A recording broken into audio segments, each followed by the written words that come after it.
Hello there, welcome to Social Guidance. In this video, I will show you how to overlay a design on mug in Canva. So for this, we need to go to canva.com and click on apps. Now go to mockups. Here in home living, we have the mug section. Click on mugs and you will get different templates related to mug like this. Now you can choose the template that you like the most or you think this template will look good with your design. So click on select and from here you need to upload the image. Click on upload and from here you need to choose the image that you want to overlay on a mug. So here I will go with this cute girl. Click on it and now click on select. Here it will take few seconds and now the image is overlaid on mug.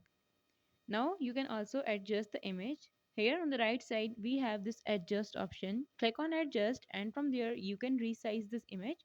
Once you're done with editing, now click on save mockup. So here it will take few seconds to download and then you will get the option of download from where you can download the design. In this way you can overlay an image on mug. If this video helped you, leave a like on the video and make sure to subscribe our channel. Thank you for watching. Bye.